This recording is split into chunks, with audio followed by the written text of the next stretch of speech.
Good morning. তো we are ready for safari. এই যে আমার পেছনে এই যে গাড়িটা, এই গাড়িটাতেই আমরা 5 জন সাফারিতে বেরোবো। 2750 স্কোয়ার কিলোমিটার এরিয়ার এই জঙ্গল সারা বিশ্বে মেলানিস্টিক টাইগার অর্থাৎ কালো বাঘের একমাত্র প্রাকৃতিক বাসস্থান এই শিমলিপাল টাইগার রিজার্ভ। তাছাড়াও রয়েছে লেপার্ড, ভাল্লুক, হাতি, হরিণ, ময়ূর, বহু ধরনের পাখি, সাপ আর জায়ান্ট স্কুইরেল। জানি না আমাদের সৌভাগ্য হবে কিনা তাদের দর্শন পাওয়ার, তো দেখা যাক কাদের কাদের দর্শন পাওয়া যায়। So, गाड़ी से उतरने का कोशिश मत कीजिएगा, खड़ा होने का कोशिश मत कीजिएगा, क्योंकि अंदर मिट्टी और पत्थर का भी रास्ता है, ऐसा इससे भी खराब है रास्ता। এই সম্পূর্ণ জঙ্গলকে ভাগ করা হয়েছে দুটি জোনে, বাফার জোন আর কোর জোন। মোট 30 কিলোমিটার সাফারির 17 কিলোমিটার হবে বাফার জোনে আর 13 কিলোমিটার হবে কোরে। এই সাফারির জন্য ধার্য সময় মোটামুটি 4 ঘন্টা। খরচ 5,000 টাকা প্রতি জিপ। জিপের ক্যাপাসিটি 6 জন, এর মধ্যে গাইড চার্জ ধরা আছে। এইখান থেকে আমরা শিমলিপালের বাফার এরিয়ায় এন্ট্রি করব। আমাদের যিনি গাইড উনি ওখানে অফিসিয়াল ফর্মালিটিস পুরো করতে গেছেন। এখানে একটা অফিস আছে, শিমলিপাল টাইগার রিজার্ভ।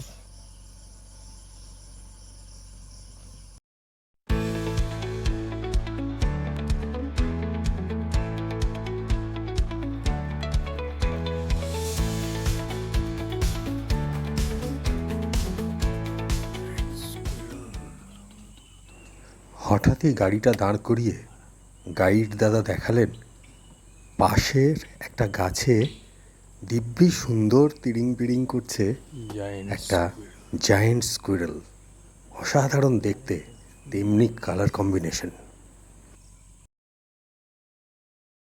বেশ পুরনো একটা শিমুল গাছ। এই জঙ্গলে শিমুল গাছের আধিক্যের কারণেই এর নাম হয়েছিল শিমলিপাল।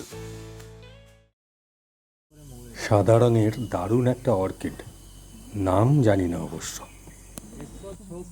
কোর এরিয়ায় ঢুকে আমরা এই যে এরকম একটা জায়গায় আমাদের দাঁড় করিয়েছে। এখানে টয়লেট আছে, কারণ অনেকক্ষণের সাফারি তো কারো যদি টয়লেট করার প্রয়োজন পড়ে তাহলে এটাই একমাত্র স্পট যেখানে আপনারা চাইলে টয়লেট করতে পারেন। প্লাস উপরি পাওনা হচ্ছে এই জায়গাটা, পাখির ডাক।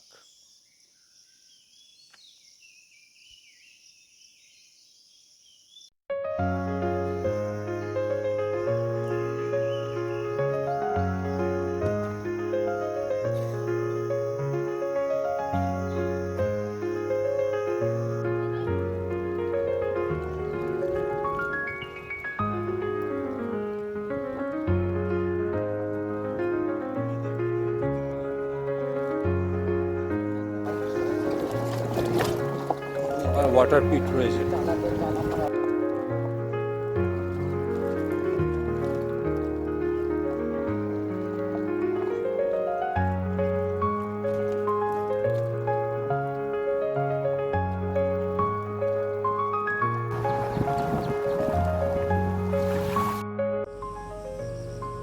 হরিণ হরিণ, স্পটেড ডিয়ার।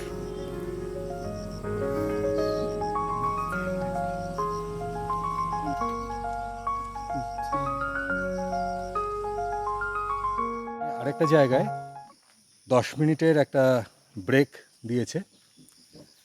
এখানে হচ্ছে সঙ্গে যদি কিছু খাবার দাবার থাকে, চলন্ত অবস্থায় তো খাওয়া খুব অসুবিধে, সেই জন্যে একটা ব্রেক দিয়েছে। এখানে যদি আপনাদের সঙ্গে কেক, বিস্কুট বা কোনো খাবার দাবার থাকে সেইটা আপনারা এখানে খেয়ে নিতে পারেন।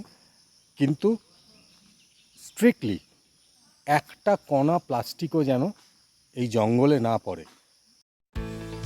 সুন্দর জায়গাটা। এরপরে আমরা এদিক দিয়ে বেরিয়ে এইটা দিয়ে যাব।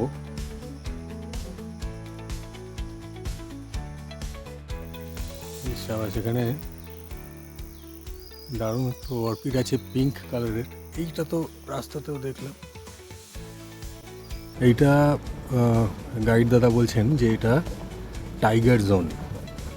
এক একটা টাইগারের কিছু নির্দিষ্ট সীমা থাকে, এটা তাদের মধ্যে একটা। আমরা এখানে কিছুক্ষণ ওয়েট করলাম, গাইড দাদাও বাইনোকুলার দিয়ে দেখার চেষ্টা করলেন, কিন্তু দেখা কিছু যায়নি।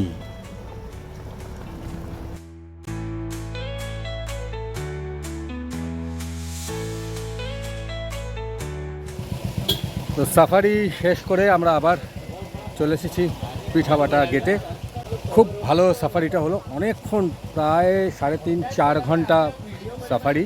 জায়েন্ট স্কুইরেল, ডিয়ার, মানে স্পটেড ডিয়ার, বার্কিং ডিয়ার, ময়ূর, ইগল ইত্যাদি দেখেছি। সবটা হয়তো ক্যামেরায় ধরা পড়েনি। ওভারঅল জঙ্গলটা ভীষণ সুন্দর এবং সাফারিটাও খুব ভালো। আমরা এবার এখান থেকে রিসর্টে ফিরে ব্রেকফাস্ট করে চেক আউট করে যাব শিমলিপালকে টাটা করে। আপনাদের কেমন লাগলো এই শিমলিপাল, সেটা অবশ্যই কমেন্ট বক্সে জানাবেন।